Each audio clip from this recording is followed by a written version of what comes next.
And welcome everybody to the first of several best of episodes here on Empty the Bench. Tom Albano here, along with Nick Federa and Nick Morgeson. And gentlemen, uh, this is it. I'll say this is not a traditional episode. This is going to be a lot more of a looking back than it is staying with the present. And if you'll excuse some wistfulness, I mean, this is an irregular year, to say the least. Oh, yeah. So we figured the best thing to do would be to kind of try to retrace our steps, see where we were in relation to how everything was when the you know what hit the fan. So, Right. that being the case, what you're about to hear is the date, the first podcast we did on March 14th. So that was the day, I think that was the day after the pandemic really started to get serious, I right? was going to say we're going to let me explain the ultimate objective. We're taking you on a journey, so to speak. Yeah, so we're going to take you back through these five main parts, two sidetracks. And basically what we're going to do is we're going to look back on this pandemic. We're going to look at each sports league's path from cancellation to, hey, we're back. Well, let's describe this in one way, which this was right as the pandemic was starting, all the health issues were starting. Everyone didn't know what to do. They were walking around still out in public. And then we find out a virus by the name of COVID-19 starts, and sports as we know it for the future has been shut down and temporarily paused. Right, so let's go back for another minute or so. Let me just go back and set the scene here. So, like you said, we recorded this on March 14th. It was uploaded the very next day. That week, we had the Rudy Gobert thing in the NBA where he was mock touching all the microphones. And days later, test positive. And basically, the NBA decides to postpone everything. Basically, everything is on hold, which was a massive impact to say the least. And then as that happened, all the dominoes fell. The NHL announced the season was going to be on hold. March Madness got canceled. MLB spring training was delayed by 2 weeks, which ultimately, in hindsight, wasn't much. And then MLB had to postpone indefinitely. Well, that went from being postponed to let's go back to the negotiating table to both sides are assholes to let's play 60 games. Yeah, and you can forgive the lack of prescience on our part in that audio because we were just fumbling around in the dark because we had no idea, A, what was about to hit us, B, what had already hit us, and what we were going to do here. Well, think about it. This was the first time we ever had to deal with a sportsless episode of a sports podcast. Oh, this was insane. I remember talking to the guys when this whole episode went down, and we're like, COVID-19 pandemic, what are we going to talk about? What are we going to do? What are we going to do? I mean, we had already talked about in the previous weeks with it affecting the Olympics, but like we said, this was the first time where it hit home.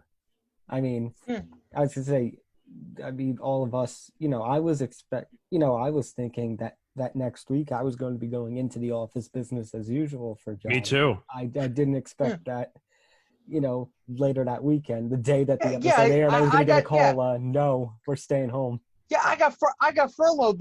I got furloughed, I think, 2 days afterwards. Let's put it this way, guys, and we'll try to wrap it up here, which is basically the guys know I work in the radio business. All of a sudden, I receive a letter that says, you're an essential worker. You need to keep working. Well, just to give people an idea of when that episode went down, basically, because I take the LIRR into work every day, it got very lonely as I was the only one on the train going back and forth. I remember the journeys you went on, then you followed around. He would do FaceTime broadcasts with us, and it was like a scene out of 28 Days Later, where it's literally him and no one else. Inside a Penn Station. New York City. I mean, speaking of empty, guys, the day that we recorded the episode, the UFC held an empty arena event in Brazil, and who knew that event was going to be pretty much the future of sports, in at least the immediate future of sports. Well, Dana White and we talk about the UFC. I think in one of the episodes in our best ofs coming up, that Dana White was really the only one who was aggressive enough to really bring the sports world back. well, I had Those mentioned, early days, at least. right. Well, I had mentioned the Khabib and Tony fight, which ultimately still never happened. Yeah. But I'm just saying, like, who knew that event by the UFC right before it went on a 2-month forced hiatus, that event was going to mark, hey, this is what sports going to look like throughout the 2020. The one thing I'll say, and we're going to bring you the episode right now, is this is the past. Just to give you a quick update, because now we're in future tenses. The numbers, unfortunately, are going in the up spike again around the country, especially in New York. Mm-hmm. We're coming into the winter, which you're saying is going to be the worst time. Well, I was going to say, noting that, just remember something. This was in March, so we had no idea what's going on. I say that, the sports world is going to be shut down for a couple of weeks, maybe a month. That was a terrible prediction. Nick, did we have any idea that this was going to get shut down for like 7-8 months? I didn't realize that I was still going to be working from home in December. Let's put it this way. When we look back on these episodes and we look back at 2020, we're going to be looking at it like it could be a whole movie all over again. Oh, Nick, by the way, though, you actually had a correct prediction in this thing. Well, almost a near correct prediction. We were talking about the NBA, and we were like, where do we go from here? And you said, well, maybe these teams can play 7 or 8 games, and then we can go right into the playoff. Holy crap, I didn't even know I said that. Woo! Okay. Granted, not all 30 teams got to play. It was just... Yeah, close enough. Of course, you got to be proven right in the shittiest way possible. But, all right, long story short, this is our introduction to the episode. I don't know, what do we want to call this? Because this is definitely an episode the Road Back Part 1. No, but basically I want to say this is before the shitstorm hit. No, this wasn't as the shitstorm was hitting. Yeah. We're sitting there with umbrellas watching the hurricane go by. So take a listen to this episode, or watch and listen to this episode, because you're going to see we're going back to a time when we're just finding out about how the pandemic happened. Take a listen.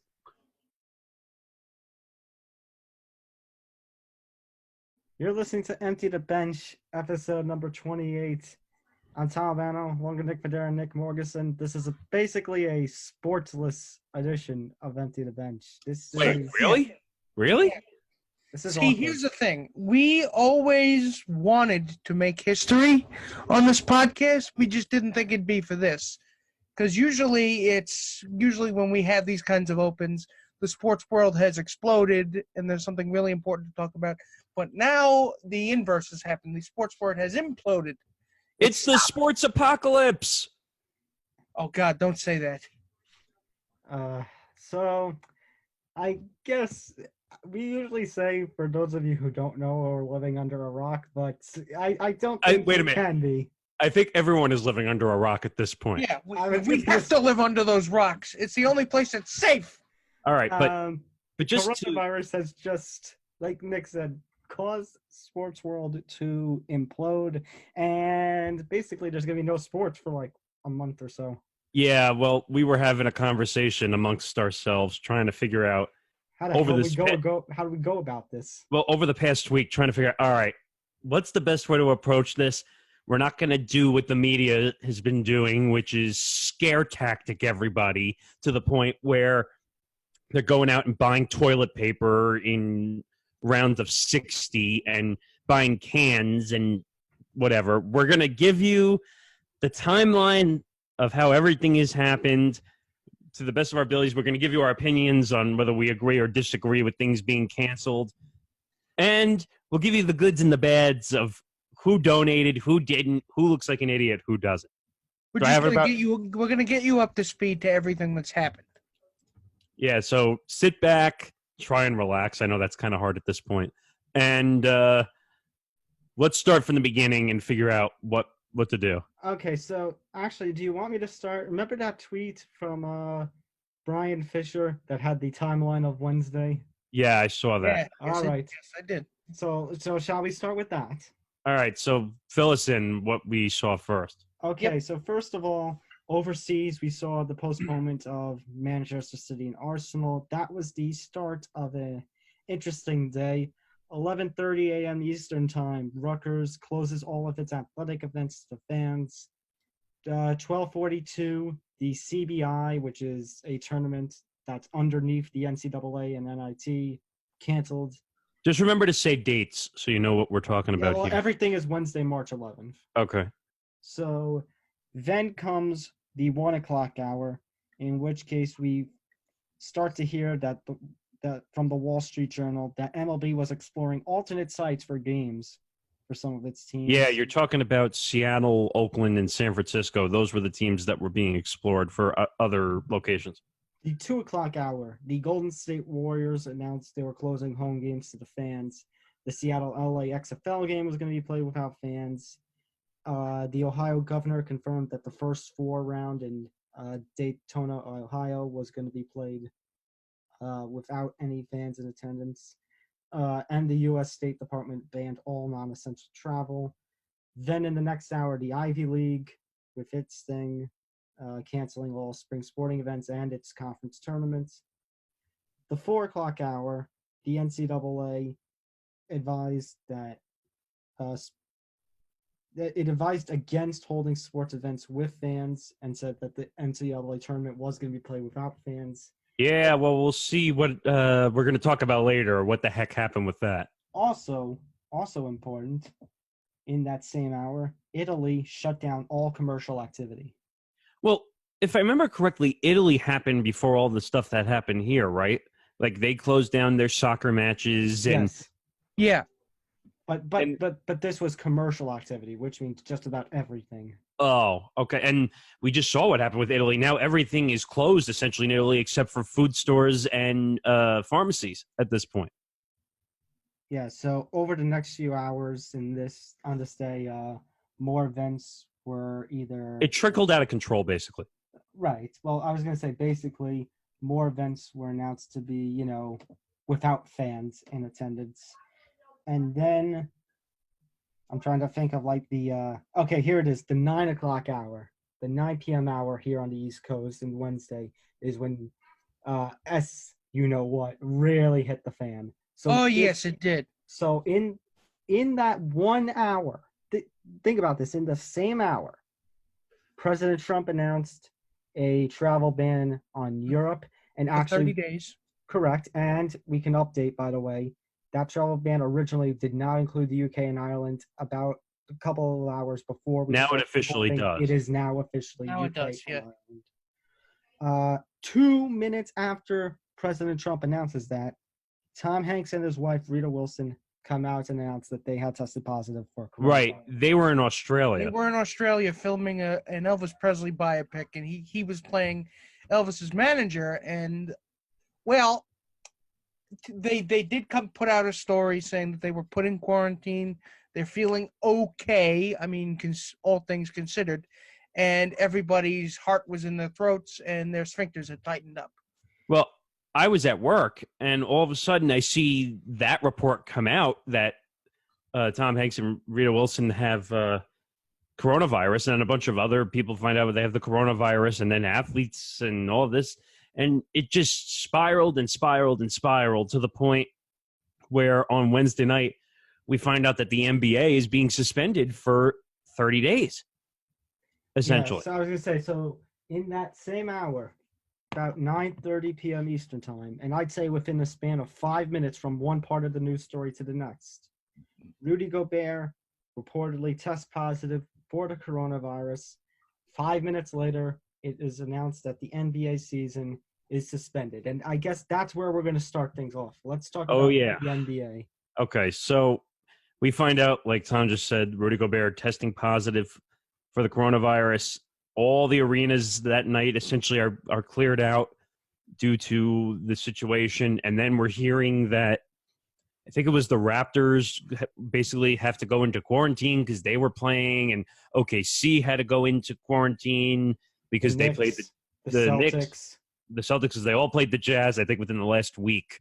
So it led to chaos. Social media went into chaos mode, emergency mode.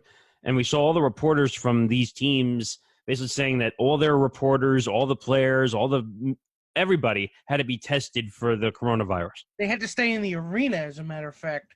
Yes. I think it was like 5 to 7 hours until they could get a clearance from the CDC. Mm-hmm. It's funny that we can't that the American public is short on tests, but the Utah Jazz can get tested. Well, wait. So, and I have a statement to add to what you just said, which is that I think due to the virus being within the area, I think that's why they got the test first. It's pretty easy. It's pretty because it hasn't spread, and of course we're no virologists here. I mean, Nor do we play ones on television. Nor do we play ones on TV. But in a certain point, I mean, didn't they have to contact the last 5 teams that the Jazz? Yes. Yes, we just said. played? That's what we just said. Yeah. And just to give you an example of how bad this has gotten, we're in New York. That's where we do our podcast. I work right above Madison Square Garden. And Madison Square Garden is closed. And you have never seen the place so empty. I've never seen the area so empty. I've never seen the trains so empty. I had to go into work because, again, I can't do my job from home. So I have to go to work.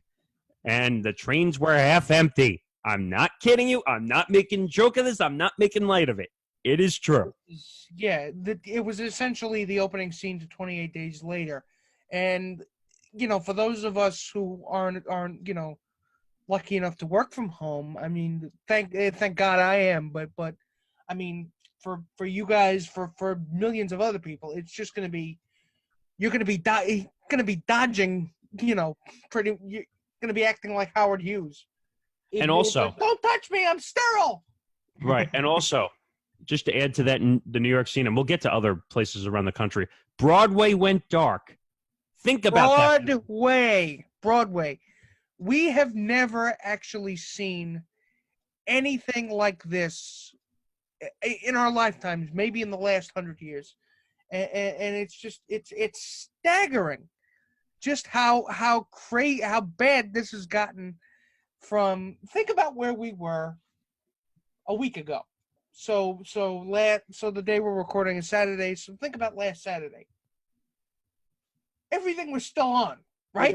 As I said, you want me to pull the stuff up from last episode? While you're pulling that up, I can have some resemblance of. We were talking about the NBA. We were talking about spring training. We were doing our predictions for the Major League Baseball season. Here's the only coronavirus stuff that I had from last week. We were talking about how Italy was pretty much closing off sports until April. We were talking about how the status of the Olympic Games and if they would still be on or not in Japan. We were talking about the only things that we were talking about America-wise were the XFL vendor testing positive for coronavirus that basically forced the Seattle-Los Angeles game that was to be played during Week 6 of the XFL season, to be held without fans. And we were talking about how the NBA and the NHL were closing off locker room access and how the NBA and NCAA were going to play without fans. Right. Yeah, we were essentially looking at the coronavirus through a pair of binoculars, but the binoculars were backwards. Right. So all of a sudden we took the binoculars off. Oh my God, it's here! And we were just starting to talk about how media access was being postponed from the locker room because, and that could be twofold. That could be to protect the people going in and also people coming out, And then we see the story after that episode was over. We see the whole OKC Utah Jazz situation go down, and hysteria. So, shall I read the statements from Adam Silver? All right, start with Adam Silver because the NBA was the first major league that got hit. Okay, so Adam Silver and the NBA released 2 statements. One was a generic PR statement. The other was a message to the fans. And you could definitely tell the difference. Let's put it that way. So here was the original statement from the NBA when the news broke. The NBA announced a player on the Utah Jazz has preliminarily tested positive for COVID-19. The test result was reported shortly prior to the tip-off of tonight's game between the Jazz and Oklahoma City Thunder at Chesapeake Energy Arena. That's the home arena of the OKC. At that time, tonight's game was canceled. The affected player was not in the arena. The NBA is suspending gameplay following the conclusion of tonight's schedule of games until further notice. The NBA will use this hiatus to determine the next steps for moving forward in regard to the coronavirus pandemic. All right. So now the letter to the fans. Dear NBA fans, as you know, we have temporarily suspended our season in response to the coronavirus pandemic. We made this decision to safeguard the health and well-being of fans, players, everyone connected to our game, and the general public. This hiatus will last at least 30 days, and we intend to resume the season if and when it becomes safe for all concerned. In the meantime, we will continue to coordinate with infectious disease and public health experts along with government officials to determine safe protocols for resuming our games. As we develop the appropriate course of future NBA games and events, we will keep you informed of any changes as soon as they happen. Tickets already purchased for a postponed game will be honored when the game is rescheduled. If games are not played or are played in the empty arena, teams will work with fans on a credit for a future game or a refund. We encourage you to visit NBA.com for the latest news, updates, and interactive features to stay connected to the game. You will also find guidelines on how to keep yourself and your family safe and healthy. This remains a complicated and rapidly evolving situation that reminds us that we are all part of a broader society with a responsibility to look out for one another. That is what the NBA will continue to do, and we are grateful for your understanding and for being the best fans in sports. Sincerely, Adam Silver. See, we can't really give any kind of prognostications about, of course, that's not a word, about when this might be over and when we might get back to sports because the situation is so very fluid at this point. It's dire, almost. Well, yeah, it's not almost dire. It is dire. It's something we have never seen. We did a live reaction to the NBA suspending its season. Everything. I had said I had never seen the world, let alone America, fall to its knees to something like it's fallen to the coronavirus. Well, let's put it this way. I say the only thing I can think of is September 11th. Yes. Yeah. I mean, you could September 11th. You'd have to go all the way back to the wars almost to see something as pandemic as this. But what I was going to say is that what a lot of people are saying, it could be 2 weeks, it could be 2 months. We don't know how long this outbreak is going to take. By the way, Adam Schefter, as of now recording, just put out a statement saying that the NFL continues to say it's business as usual. A new league year will start this week. Well, the NFL is fortunate because it's the only league that's not in session. But remember what I said to you, Tom, because I saw statements over the past couple of days that the NFL plans to start on time. Mm-hmm. How can they possibly be making statements that they're going to start on time when everybody else is canceling everything due to this outbreak? Well, the good thing, and this is honestly something I hope that the NFL utilizes, they don't, like, this whole thing about Tom Brady and where he's going to go. I don't think you need to be with Tom Brady in person or any of these free agents. I think calls are going to do just fine. I mean, at a certain point, you just have to say, I mean, we don't know, just stick with us. But of course they won't do that because when there's money potentially to be made, they'll make it. They'll try to make it. I don't know. I mean, it's tough in this situation to really figure out what exactly is going on. And I think people, like a lot of people say, oh, it's an overreaction. It's an overreaction. I mean, would you rather overreact or underreact in a situation like this? Yeah, I think it's capable. I think it's better off to overreact. I mean, we're talking about the NBA. I think the NBA, and in those statements you just heard from Adam Silver, I think the PR statement's a little bit BS, but that's just my opinion. I don't know. I think the NBA is doing the right thing by taking some time off, like the other leagues. Take the time off, figure out and assess the situations the way they need to be, and we can get back to normalcy, hopefully. Okay, so now let's talk about Rudy Gobert. So Rudy Gobert. And this is the situation that has developed over in Utah. So Rudy Gobert on the Monday, 2 days before this all broke out, it was a press conference, and the press was all the way in the back. All the 6 microphones to were 8 up feet. Right. 6 to 8 feet. Yeah. All the press were up front. I mean, all the way in the back. The Jazz and all the microphones were up front, and Rudy Gobert was touching all of the microphones, I guess, as a joke with the coronavirus Well, stuff. let's make an observation clear, which is he didn't know he had it yet. Correct. He didn't know he had it yet. And then 2 days later, he tests positive. And also, in the time since then, Donovan Mitchell, his teammate, has tested positive for COVID-19. Right. And what people, and this is embarrassing to Rudy Gobert, and he came out and apologized. Now, whether people are going to accept his apology in that locker room is a whole different situation, but he basically came out, and the reports came out, that he basically touched everything in sight in the locker room. Like, why are you doing that knowing that there's a possible outbreak going on? Why? I mean, he didn't know he was. No, I'm not blaming him for whether he knew he had it, but why are you touching everything in sight? But even if you didn't know you had it, you were being tested for it. You know. That's what I mean. You know the people are being tested for it. It's a jerk move to do that. Mm-hmm. And I think he's had this reputation ever since he's entered the league. He's a young player who doesn't know better at times. He's immature. Like, he's an immature brat at times, and look what it finally came back to bite him. So here's the statement from him that he put on Instagram. The first and most important thing is I would like to publicly apologize to the people that I may have endangered. At the time, I had no idea I was even infected. I was careless and make no excuse. I hope my story serves as a warning and causes everyone to take this seriously. I will do whatever I can to support using my experience as a way to educate others and prevent the spread of this virus. See, I would like to believe that statement, and I'd like to believe that he feels bad, but I'm wondering if that was partially someone telling him to put that statement out because you were acting like a jerk. You know what I mean? Yeah, I know what you mean. I mean, I'll put out Donovan Mitchell's statement as well. Thanks to He everyone. was pissed, by the way.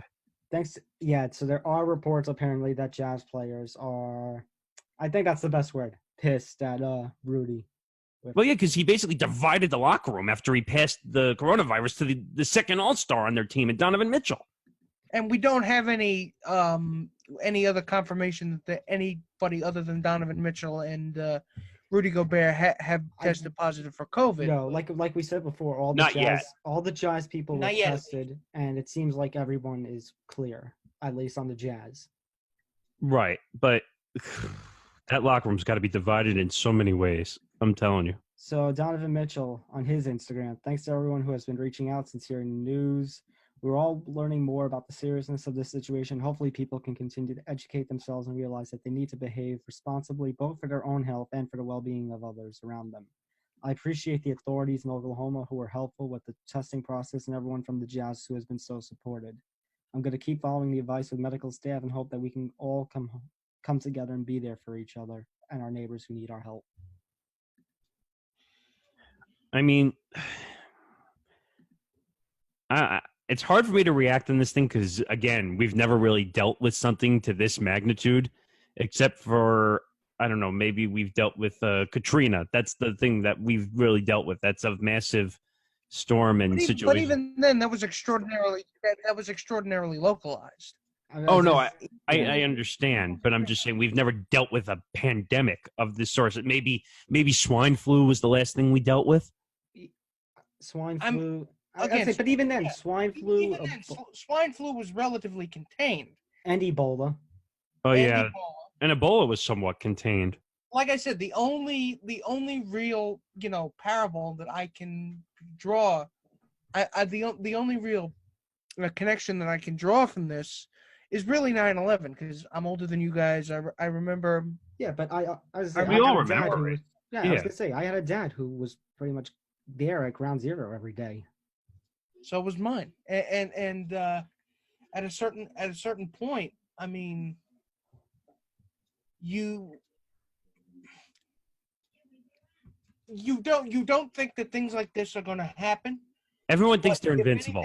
If anything, it just shows me how inevitable something like this actually was. I don't mean to be I don't mean to be a downer, but this will help. Maybe if we get past this will help prepare us for something for something. Oh, we'll get past it. And Nick, I think that's actually quite accurate. That you're saying that sometimes we have to go through things to understand what the processes are for this type of situation, where our weaknesses are in terms of infrastructure and in terms of healthcare and in terms of preventing the spread of something like this. I'm telling you right now, the way that this thing is going, when it finally what's the word I'm looking for ends, I guarantee you there's going to be more processes put in place to stop spread. I'm telling you, that's what's going to happen.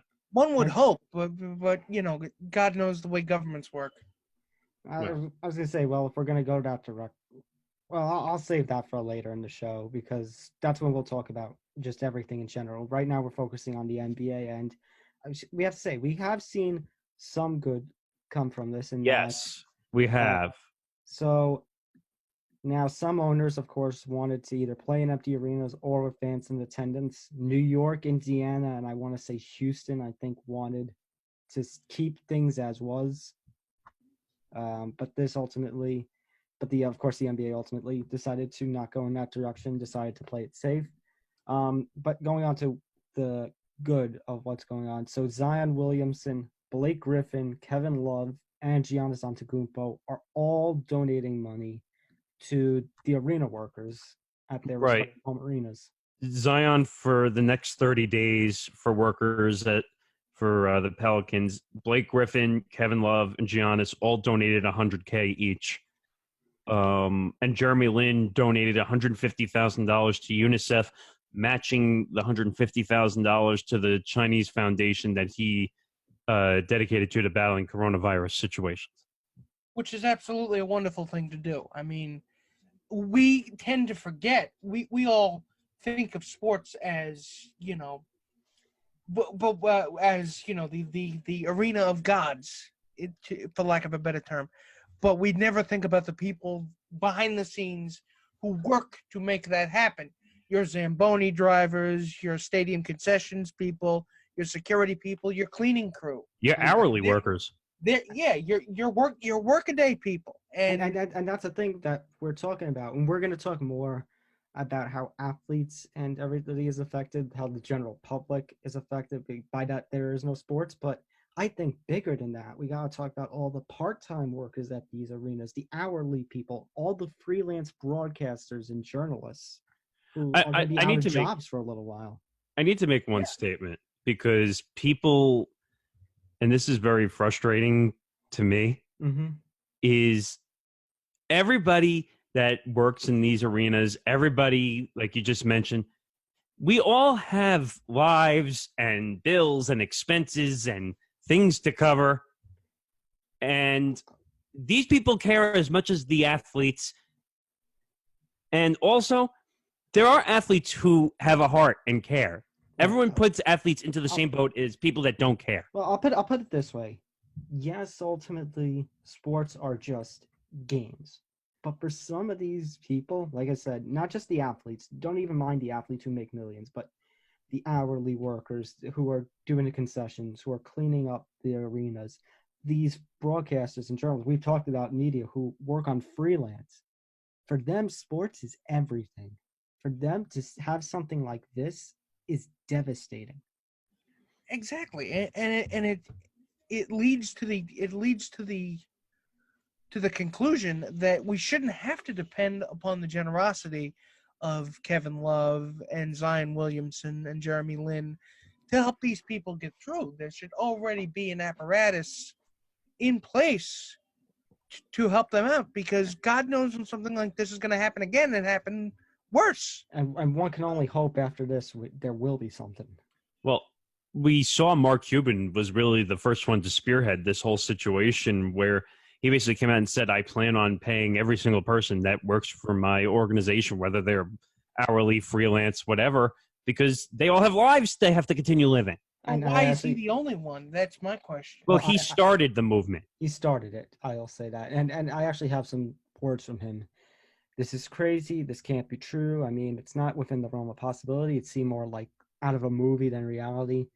I trust Adam Silver, of course. You know what? It's really not about basketball or money. Literally, if this thing is just exploding to where all of a sudden players and owners have it, think about your family.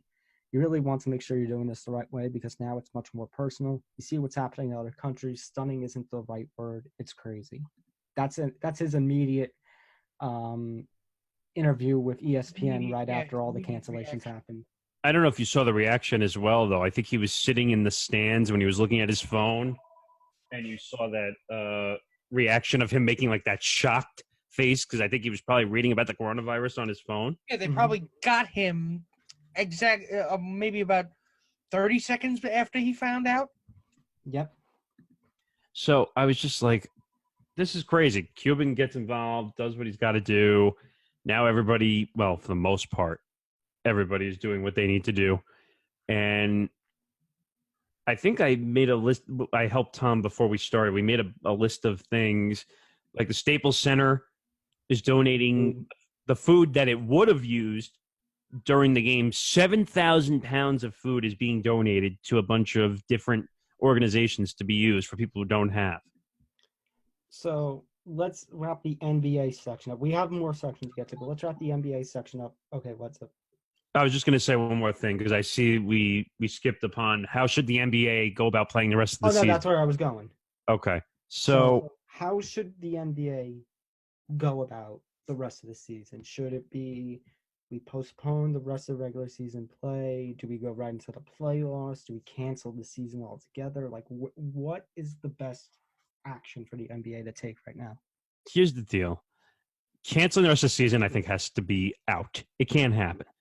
It just, if it happens, then there's going to be mass. There's going to be. You shouldn't say it can't happen because that's kind of daring it to actually happen. No, I'm saying that.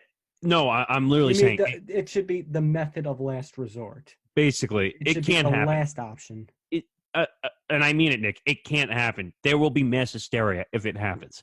So, I think in this rate, they got to figure out how to play. I wouldn't say the rest of the season. Maybe they got to figure out how to play half the games if they could play half the games, and then because they need the games first of all to get back into to shape so they could go into the playoffs, and then if they decide to play the playoffs, maybe they decide we're going to do it for donations, and they make money to donate to whatever foundations they want to play for. So, I was going to say so. By what time would you say, okay, now let's pretend the first idea that you have is we just postpone the rest of the season and play the rest of the season as is. What point would you say, like how long would you give it before you say, okay, how about they just play half of the games that are left? Would you give it 2 weeks or? I think there's only 10 or 15 games left if I'm not mistaken, right? Right.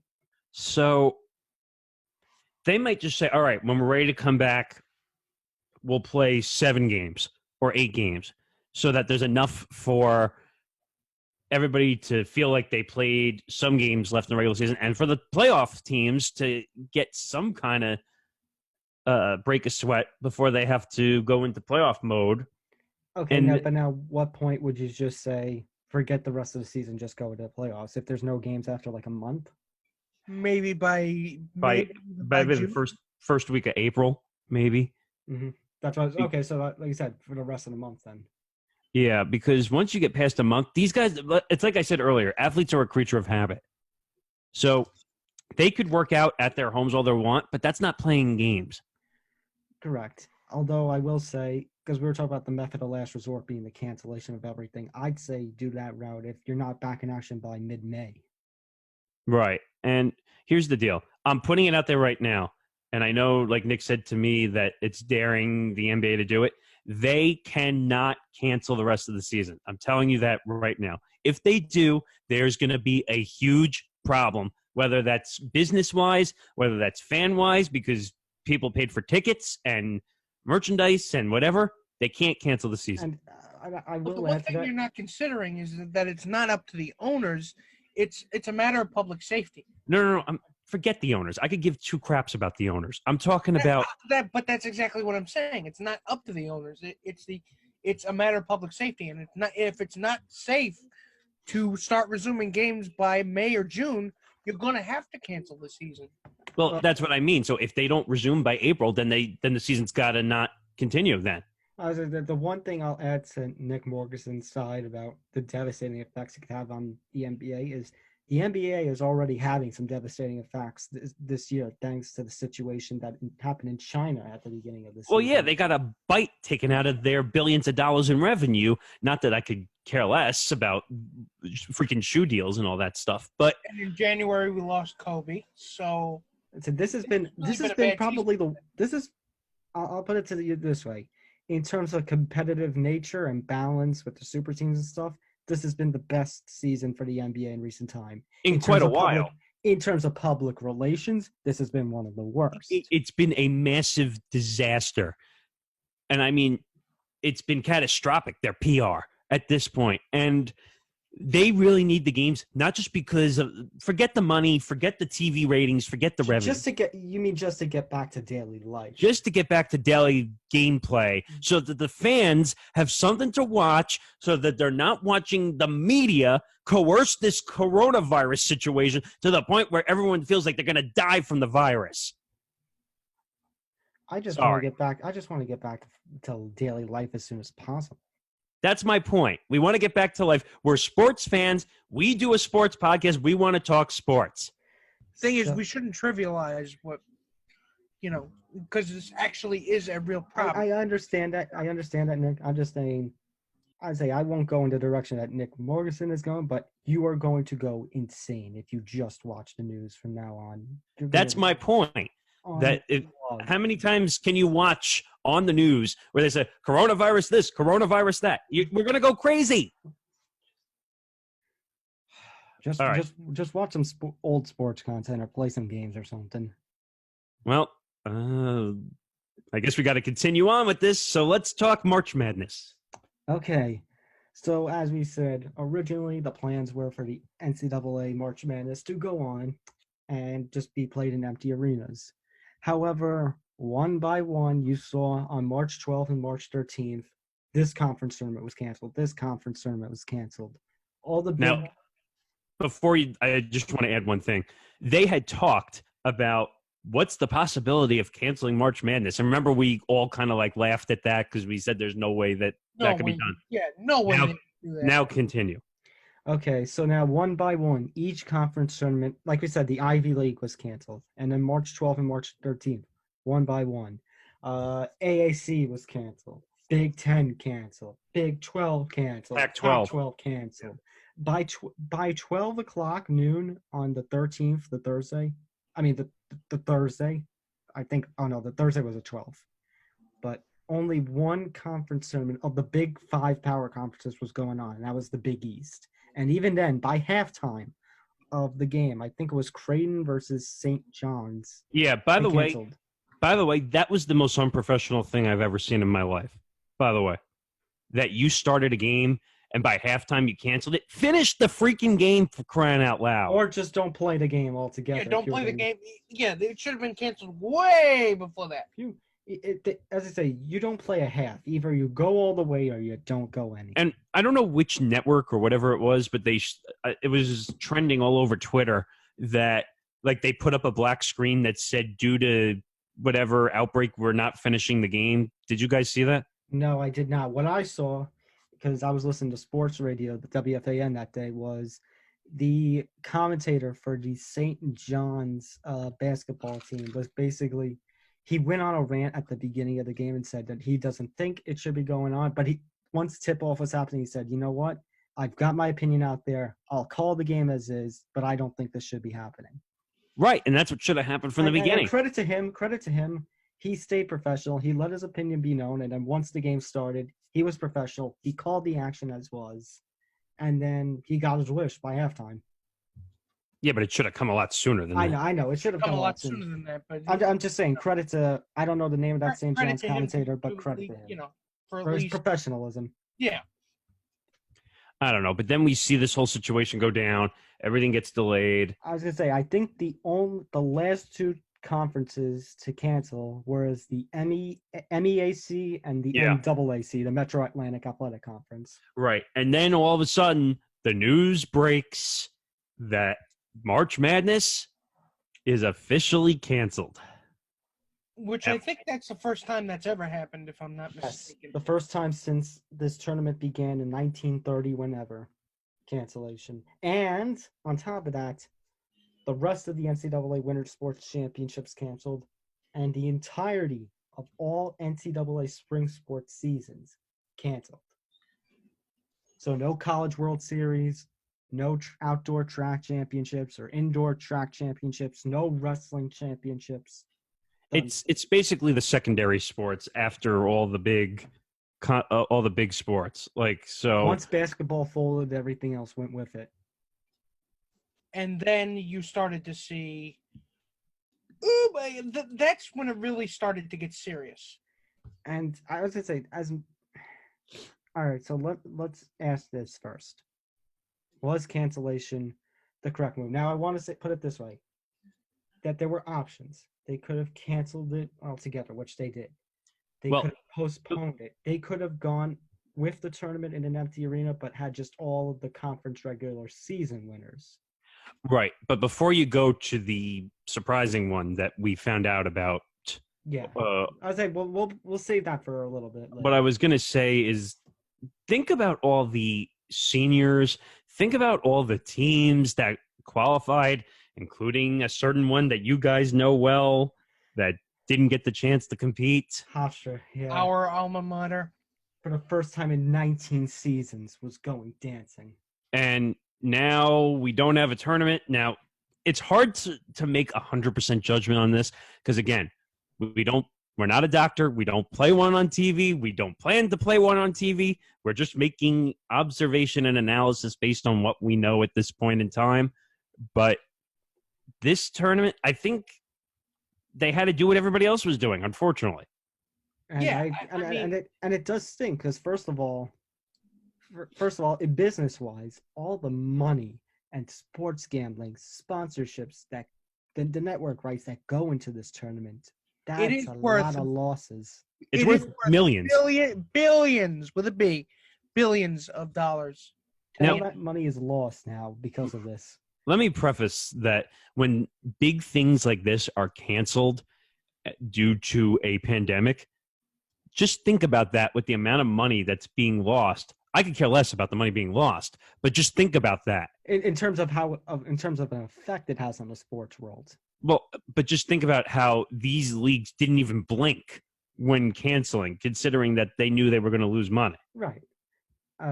We always kind of regarded the NCAA as the indefatigable pyramid, the indefatigable pillar of North American sports, and now we find out that that pillar is actually made of sand.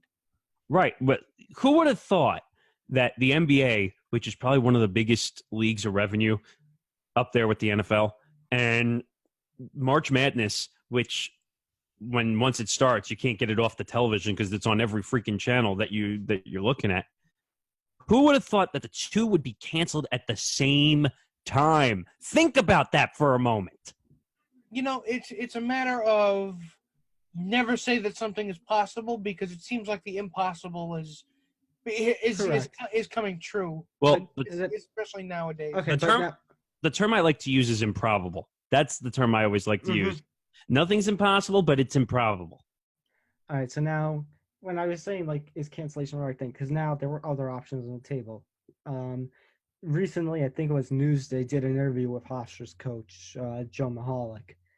And he basically said that he was talking about how his heart breaks for all the athletes. Think about this, Rutgers, because this was actually, it was a Sports Illustrated, not Newsday, but Rutgers, who had been a joke in the Big East since it had joined. And like I said, Hofstra, which had experienced a long drought, 19 seasons without an NCAA tournament, and both were going to go dancing for the first time in a long time. And now these kids don't get that opportunity. I know in a pre-show meeting we were talking about when the Ivy League got canceled and Harvard student athletes were saying, they disagreed because they wanted the chance. And I know Nick Morrison, you had criticized that. I think it can be the right decision, but I can still feel for these athletes because these Oh student yeah, athletes. you definitely have to feel for these athletes because they work their entire collegiate career to get to this point and to have And the seniors don't get to end it on their terms. Well, that's what I was going to ask. What do athletes, regardless if it's professional athletes or college athletes, what do athletes play for?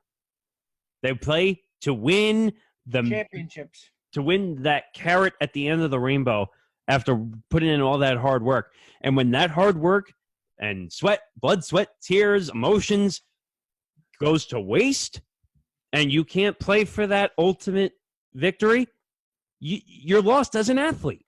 Which is why I like, in terms of, postpone, cancel, and the other thing we're going to be talking about, my preference would have been postpone, then cancel, and then this other idea we're going to be talking about, because I'm going to go back to that Mahalik interview. If you had the opportunity to play it in May, why not May Madness? I would have been fine with that. You have to. You're missing. Why not July? Why not August? Well, here's the issue, and we'll talk about it towards the end when we talk some business aspect of how all this is going to be affected. You have to TV, and you have all these issues of scheduling that are going to happen now. Well, we're going to talk about the golf tournaments that got suspended. We saw the Masters get suspended. We saw a bunch of things get suspended. NASCAR got suspended. Correct. But going back to what you said, postpone should be the term that you use, not canceled. If there's a way that it can be played, I think March Madness, the opportunity to still keep it on the table should have been considered. Right. And and thanks, Tyler. I'll get to that point, which is the terms that should be used now is postponed, not canceled, not going to be played this year. Postponed. Like, canceling is not the worst thing in the world. It's an understandable thing, but I think for sports fans' sake, for these athletes' sake, first you postpone, then you cancel. I saw they were doing interviews with golfers from the Masters who qualified for the first time, and now they don't get to play because they canceled. And I will give the NCAA, because as much as we just talked about how it's a pillar, we talk about how bad the leadership and et cetera is, and the bad stuff that comes with it. I will give them credit that they're giving all the spring athletes an extra year of eligibility. Right, yes, but that's confirmed. Right, but that doesn't get the basketball players or the football players. I don't know about the winter athletes. I don't know what's going on with them. They might still get I'm not going to put that off the table. They actually still might get an extra year of eligibility. But then, if we're going to talk business-wise, either way, if the winter athletes get it or not, just the fact that the spring athletes get it, all the freshman classes and recruiting, what do you do in that case now? I don't know. I'm more flabbergasted, confused by this whole situation, how we spiraled from basically the COVID virus, coronavirus, whatever you want to call it, someone testing positive for it in the NBA, and now it's caused all the other events to be canceled, and now we're basically left with nothing. The only credit I give about cancellation of March Madness is, you think about all the campuses from elementary schools to universities around the country that are closing or going online only. Because it kind of makes sense when you think about it. Like, why would the basketball teams play now when you're not letting all the classes happen? That's what I didn't understand. It doesn't make sense. Like, why are you running academics? Why are you running other events all around the country? You're seeing public school systems close because they're afraid, but other places you're seeing things still going. It's shocking. That's really the word, shocking. And I will add this, the last thing. Let's talk about that idea. So recently, it's come out that the NCAA was considering a 16-team tournament, which, if you want my take, I think that's worse than postponing. It's terrible. Think it's worse than canceling. You are taking away some of the magic of March Madness. So let me put it to you this way, and I'm going to let some bias come in here, some alma mater bias. The 68-team tournament bracket They're apparently still going to put one out, but there's not They been more. are? I don't know. I think they might, but the score, the media outlet put one out, and they had Hofstra, our alma mater, going up against Duke. Now, yes, Duke is a big school, but they are notoriously known in the NCAA tournament for getting eliminated in the first 2 rounds. Why would you rob Hofstra or any of these smaller schools like Creighton, St. John's, some schools from the NAAC like Siena or whoever was Quinnipiac? Why would you rob those athletes of the chance to pull off, the song they play at the end, the one shining moment, their chance to pull off something incredible, the upsets and the big moments? That's what makes March Madness. Like What was that school the past couple of years? Like they had what was it, George Mason, who had that amazing run? Like they were like an upset seed, like a small school, or I think so. What about the school with Sister Mary Jean? yeah, Made it to the that. Final Four. Yeah. Like you are. It was unheard of, those schools. Like you're robbing moments away from possibilities of small school. Like actually, the words you said before the show, Nick Morrison, you're cheapening the product if you do that. You are cheapening the product. I mean, so and I'm going to follow up on your point, which you just said, which you're only, and because the reason they came up with 16 teams is because they want to take the most popular teams so that they could somehow make money from it still. That's why they're choosing 16. And it's not right. All right. Welcome back to Empty the Bench. For those of you who are unaware, apparently a coronavirus conference in New York got canceled because of the coronavirus. So I know we have to take this seriously, but it's like the irony just does not leave my head. Yeah. Of course, they'll have to reschedule it and hold a meeting in the Department of Redundancy Department. And we don't mean to laugh, but yeah, I mean, actually, Tom, make that point that when we were talking about how we were going to handle this, like people are going to misconstrue how people handle this situation. And we had a whole tussle about it. Like, Yeah. I'm the kind of person that, I need humor. Sometimes humor is how I cope with things.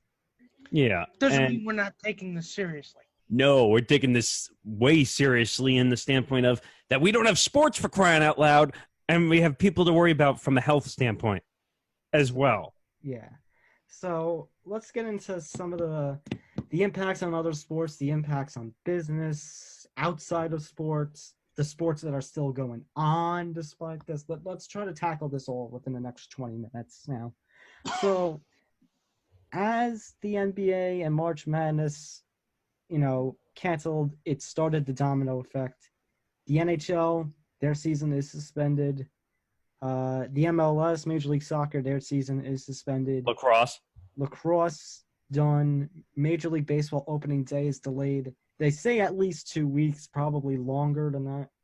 I think that's a lie, by the way, but we can debate that. I mean, I'm inclined to believe Angel Hernandez when he actually said, "See you guys in June." When he was, they were leaving a spring training game, and he happened to catch reporters on the way out, and he said that. And when you're choosing to believe Angel Hernandez over some other people, that's a shock. That's a scary thought. Then again, he's never gotten a call right in his life. So, Exactly. so why would I choose to believe him now? The XFL, their rest of their season is canceled. We'll get into a thing about them. And by the way, since we were talking baseball for a second, I have a statement queued up here from Jeff Passan, who responds because he was on Get Up and he was asked, when do you think the season's going to respond? Just take a listen, because they asked, do you think 2 weeks is going to remain? Everybody that I speak to, players, executives, officials, people at the union, the answer is no. And if there is baseball on April 9th, something went really, really well across the country. But the expectation at this point among almost everybody is that we're not going to see baseball until May. Now, baseball bought itself a little bit of time by saying we're going to suspend things for 2 weeks and reevaluate. But as we saw yesterday, the reevaluation can happen instantaneously. And it's like Dan said, the news cycle here and the decision-making matrix is moving so quickly that the idea that we know what's going on 2 hours from now, let alone 2 weeks from now, just is not the case. So that was Jeff Passan on Get Up on ESPN, basically saying that 2 weeks, haha, not happening. I mean, he tried not to. He tried not to be pedantic about it, but I think that was the most genteel way he could put what he knew. Mm-hmm. So let's get into some more things about it. So the rest of the XFL season, I said, was canceled. However, they are allowing players to sign with the NFL pending physicals, approval, all that stuff. So, and they're going to pay everybody the base salaries still. So good on the XFL for making sure that their athletes are still in good financial condition. It's actually interesting you brought that up because the NBA, and I forgot to mention it when we were talking about the NBA has something called the Doomsday Clause, which if it gets... I don't like the way that sounds. Well, you have what's the best I want to put it? It's right for you to feel that way because basically the Doomsday Clause means that if it gets to a certain point in the NBA season where they don't continue, then the NBA players lose their salaries for the rest of the season. Oh, jeez. So when Vince McMahon and Oliver Luck are, more assuring of players getting paid than some of these leagues, that's a scary thought. Good God. I mean, who would have thought that Vince McMahon would actually be the stand-up person in this scenario? Well, wait a minute. We'll talk about that Wait a little minute. later. Hold that. Just wait until later. But yeah, we'll talk about that in another section of this part. But I mean, if there are leagues that are kind of worse than that, not leagues, I mean teams. Because let's talk about the Calgary Flames and the Winnipeg Jets electing to not pay their part-time arena employees. yeah, but there's a special place in you know what for them if that's the case. Well, if you're looking for warmer weather, I mean, look no further. Oh yeah, it's true. But what I don't understand is these guys work really hard for a living, whether it's part-timers, hourly, freelance journalists, broadcasters, like Tom said, and you're not willing to pay these guys who work really hard behind the scenes because they have to, because they only get paid to do. And it's not their fault. It's not their fault. Not their fault. Again, you got to hammer that point home. It's not their fault. I thought Canadians were better than this. And I will say this: I know the Flames ownership and fans were kind of, at each other's throats. I think this is going to be the straw that breaks the camel's back. I think in a few years you're going to see the Flames move. Well, I mean, I think that's a secondary part of this story. But basically, it is a secondary part. I'm just saying that this is going to be the straw for them. The straw that breaks the camel's back. If teams aren't willing to do it, then I think the commissioner's office needs to step in and say, either you pay your guys because this is not their fault, or we're going to take extreme measures against your franchise. Now, what's this thing about and actually you found this, Nick, not me. What's this thing about the Bruins players and this GoFundMe?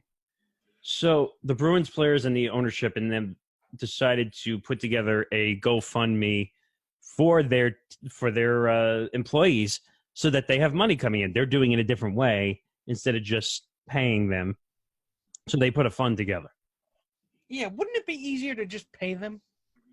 Not that I'm. I was gonna say I want to knock that style, and yet considering there are teams who are not paying them at all. At least they're showing some kind of consideration. At least they're doing something, unlike some other teams. Now, and I forgot to say this earlier as well. You see guys like Zion, who just entered the NBA, willing to help pay guys for 30 days. We haven't heard from one certain somebody who always has statements to make about issues going on around the world, haven't we? And it's ironic because his tune has changed as of late. Well, yeah. He started by telling the media, I'm not playing if there's no fans. And then all of a sudden, a few hours later, oh, I'm sorry, I didn't mean to make it sound like that. like we were talking about how the NBA from a PR standpoint, it's been one of their worst seasons. I think from LeBron's standpoint, it's been one of his worst seasons of PR. I think it's just going to show you that I honestly, I know obviously again secondary thing, but within this next year or so, once the NBA does set back up, LeBron ain't the face of basketball anymore. By the way, just to point out how stupid things have been going on in public with this whole outbreak, Darren Ravel, we all know Darren Ravel well. Yes. So he just pointed out he took a picture at a ShopRite, and there's a small letter. It says, "Dear shoppers, due to the recent outbreak of stupidity and the panic purchasing by complete idiots, the nation is currently experiencing a shortage of toilet paper and common sense. Expect supplies to be replenished once these sheep-minded morons have all starved to death in their homes, surrounded by toilet paper, but without anything to eat." Oh my, that is Darren Ravel. I didn't know he had it in him. Oh, I will say, whether you like politics or not, we'll get into that. And I hate politics. So do I. And I worked at a political talk station. I'm just glad after yesterday's conference that I guess everyone's getting their heads out of their behinds. And I will say, whoever is in charge of the World Health Organization should be ashamed of themselves for not calling this a pandemic. What about the before it CDC? reached America. Yeah, you blame the CDC for that. Well, it's both. Isn't the World Health Organization above the CDC? Well, let's just put it this way. The World Health Organization is about the world. The Center for Right. Disease Control is domestic. Well, no, No, that's but that's my point. That the WHO should have done something about this when it was just in China and Italy, not until it reached America. I mean, they kind of did, but again, the CDC should have been way more prepared for this. I mean, in terms of getting tests out, in terms of, I mean, we're way behind. Well, now that everything's privatized, I think we're finally gonna get some stuff going. And by the way, shame on the people who are price gouging. Sanitizer and all this crap. $60, hundreds of dollars. I saw someone doing it for $800. Late Bro. capitalism, baby. That's what it is. Yeah, but you should be arrested. arrested. You should be arrested. You should be. Price gouging's illegal. Exactly. But again, late capitalism, so woo! No, I can't even blame capitalism. Just price gouging itself. That's illegal. You can't do that under a law. Well, I guess because everyone is in panic mode, they're not willing to take anybody in for that, are they? Also, getting back to the sports side of things, the XFL had its first case of coronavirus. Yeah.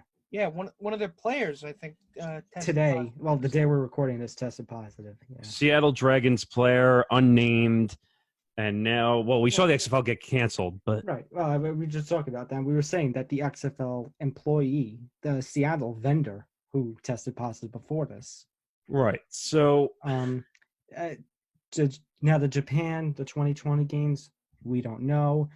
The minister of the games or whatever in Tokyo is saying that it's still going to go on.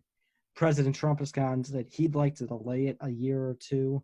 I mean, think about this. There was once upon a time where the winter and summer games were played in the same month. I mean, in the same year. right. And on top of that, I don't think he's wrong for wanting to cancel the event. I think Neither he's, do I.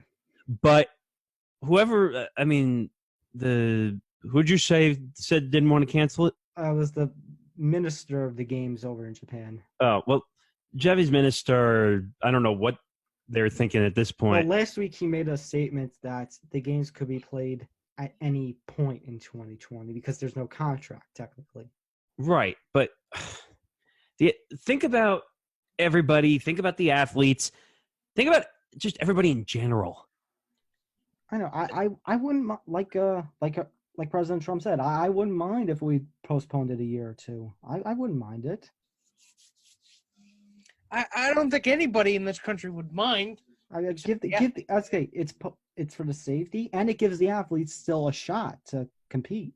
So Joe Lunardi, who's the bracketologist for ESPN, just put out a what if 16 seeded bracket. And it's all big schools, isn't it?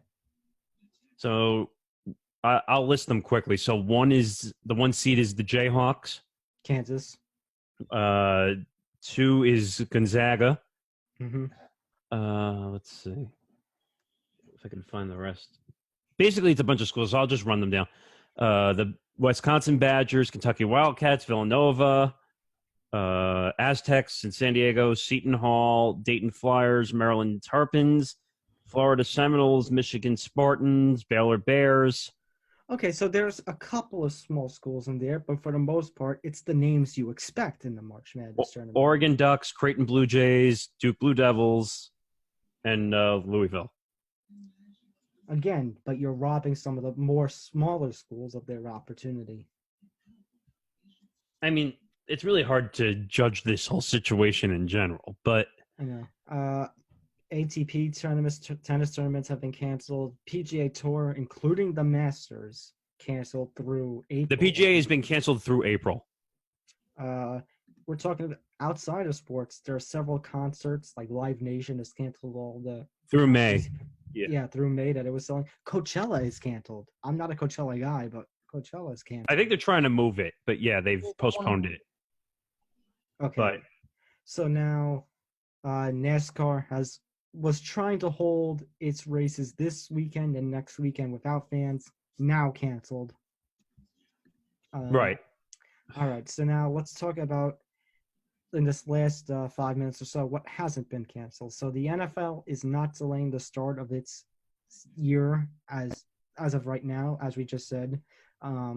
March 18th, Wednesday, is still going to mark the start of NFL free agency. I'll believe that when I see it, by the way. I'll say I'll be sad if it postpones, but I won't be surprised considering all that's going on in the world.